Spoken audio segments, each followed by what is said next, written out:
Hi, so this is the second week, the fortnight since the loss.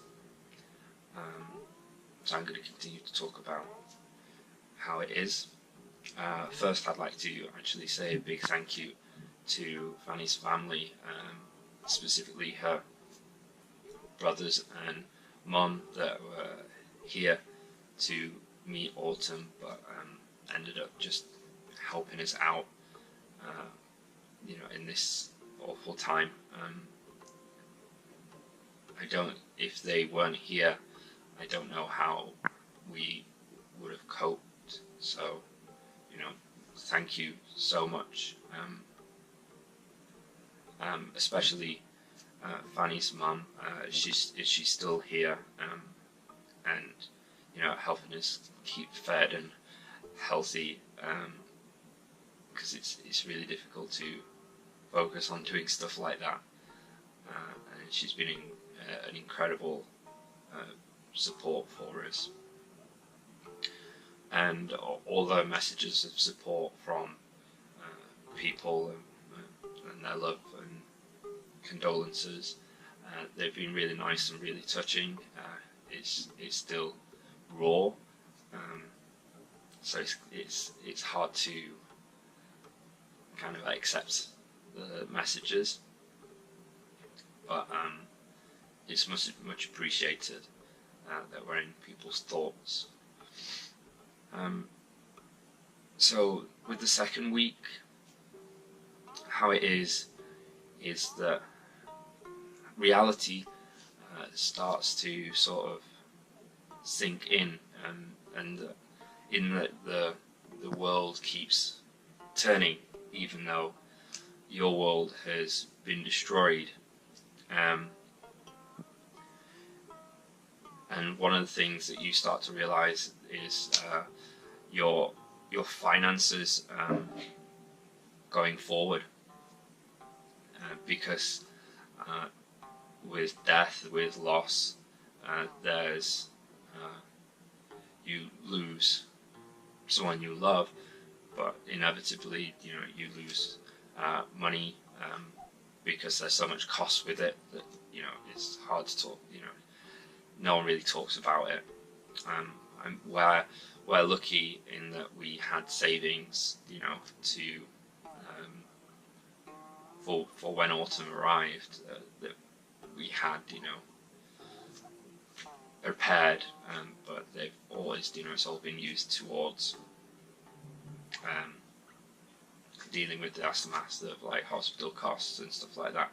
So we're fine with that. It's just it's not something that people often talk about.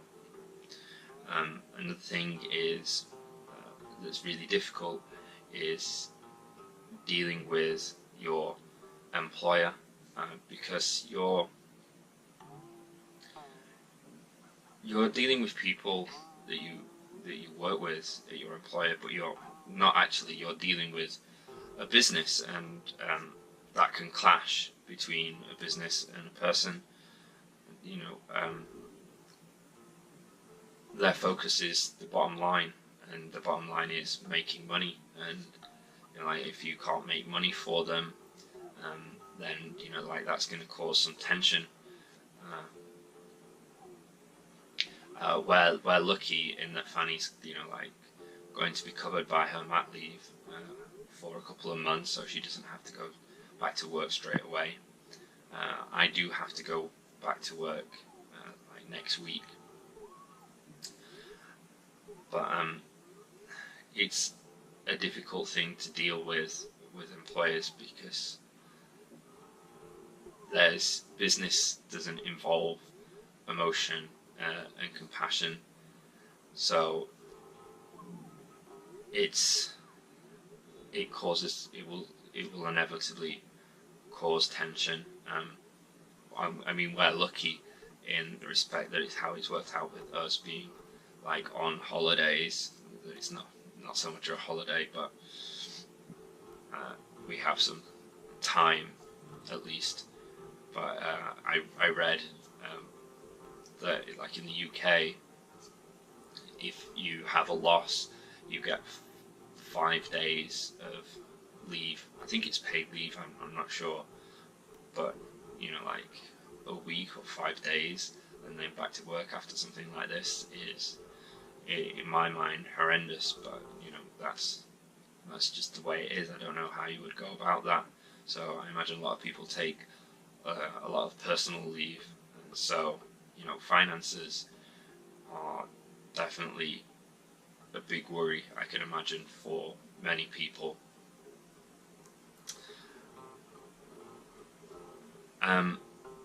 For me, going forward, you know, like I'm really nervous about going back to work. I'm a teacher, so and I teach really young kids, like in grade 2 and grade 3, so they're like, you know, 6, 7, 8 years old, something like that. And you know, it's hard to look at them without kind of thinking of her. And the other day was really unfortunate, because I went to pick up some stuff from the supermarket, and I saw one of my students there, and it just happened to be the only girl in my school that I teach that's got brown hair and like these green blue eyes, which is not common in China. And man, she said hi, she was really super happy to see me, and I was just welling up. Yeah, I couldn't cope with it, so I'm quite nervous going back to work. I don't know how I'm going to keep my emotions in check. I'm going to ask the school and see if I can, you know, like maybe show a video or something like that, just so I can kind of get through sort of like that first week. But moving forward with that, it's going to be hard, because you know, my heart doesn't feel like it's in it right now, and I don't know if that's going to change. But you know, I'll just have to take it as it goes. Another thing that I wanted to talk about is, after you've had that first week and you've gone through all that shitty death process and all the documentation, and you know, your partner gets over the first lump of physical recovery, you start to process what's happened, and that's sort of when like this guilt sort of kicks in, and like a shame. You feel a lot of shame that about what's happened. You know, like it's hard to look people in the eyes, because you kind of feel like you failed. You know, it's not heard of. You know, like a child dies now, you know, like nowadays, in the way that it's happened to us. So you know, I felt a lot of shame, and I felt a lot of guilt, and I blamed myself. You know, you still, and I still do. I'm not sure if that will go away, but I felt a lot of guilt, that I was like, well, why did we choose to try a natural birth? Why didn't we choose to do a C-section, a cesarean? Why didn't, you know, during all that long labour, when, you know, Fanny's in a lot of pain, and I think maybe at some point she said that she would just want a C-section, but you know, all the monitoring signs are fine, and the nurses and the doctors seem to say that it's fine, so you just kind of carry on, and you know, like, and then it, you know, like suddenly it changed, but you still, you know, I still felt so guilty about what happened, and you kind of feel like you kind of want to hide that, but you know, I just wanted to like apologize and, you know, try and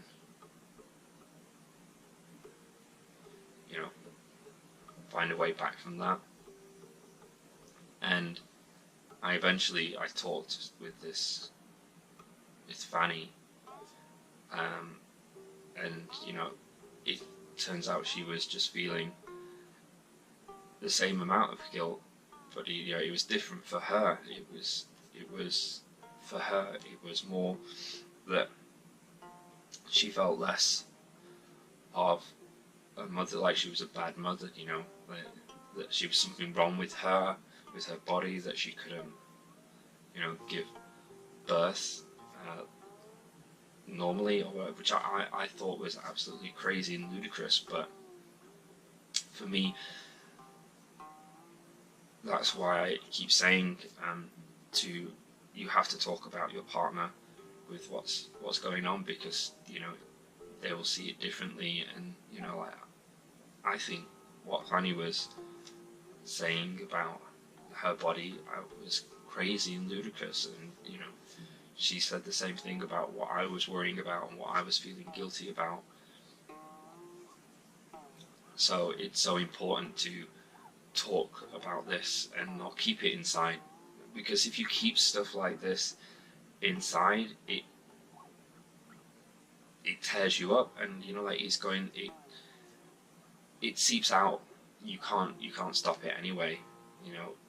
You'll find yourself crying if you drop a glass of milk, or you'll find yourself being overtly angry with a chest of drawers that won't close, because you're not being true to your emotions and allowing them to come out in a natural and productive way. And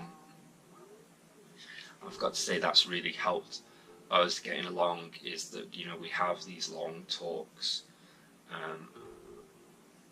and kind of let everything going out with it.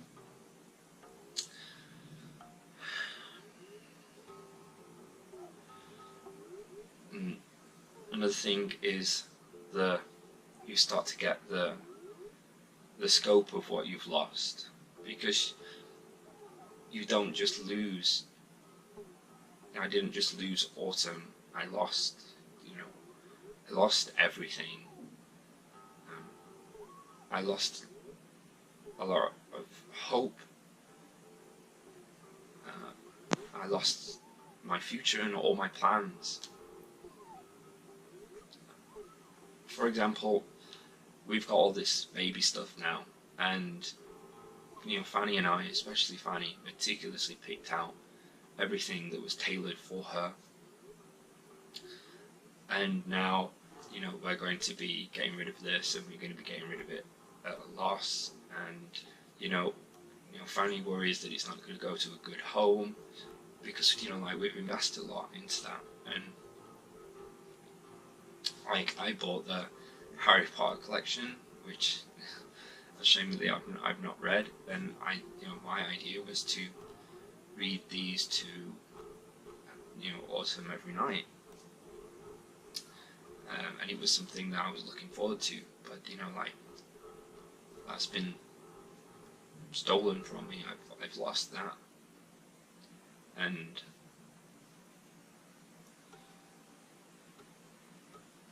we've lost all our plans for the future. We plan to stay in China for a while, and build up our nest egg, and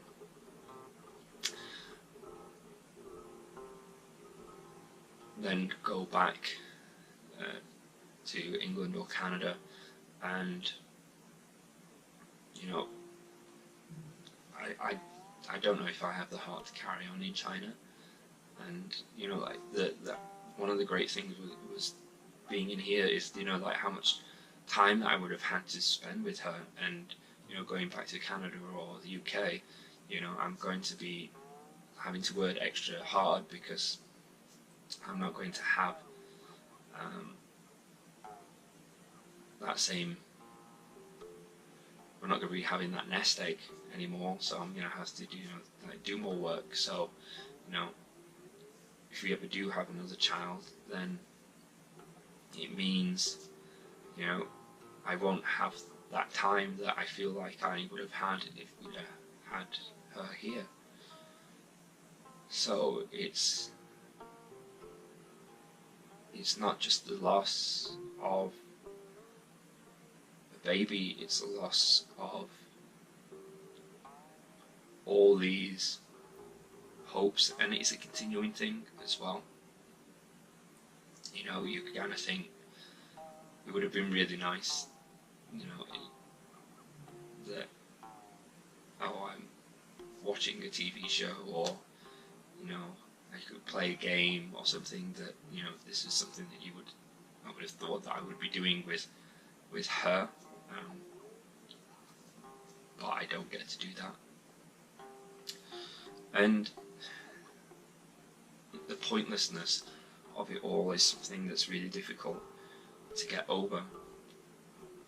It's especially when there's nothing to blame, because then there's nothing that you can do. It's just a complete frustration. You just feel powerless. As bad as it seems, you kind of almost want there to be a blame, so you can kind of focus your energies. And you know, if she'd have died of something, you know, like a rare genetic disease, or you know, like there was some sort of malpractice or something like that, then you could direct your energies. You know, like you could raise awareness for this, you know, thing, so other people don't have it happen to them, or, you know, you can pursue legal action or whatever. But, you know, like when it's just one of those things, there's nothing for you to do. There's nothing that you can do. So right now, we're just taking it day by day,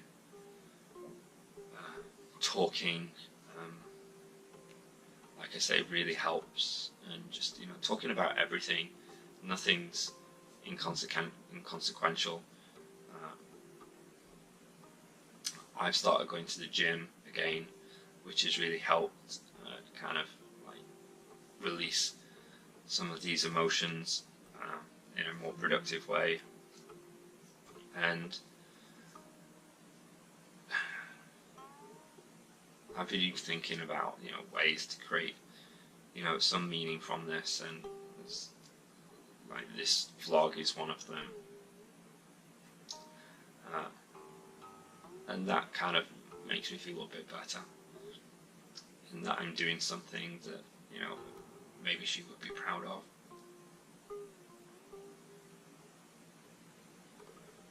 But it's, you know, it's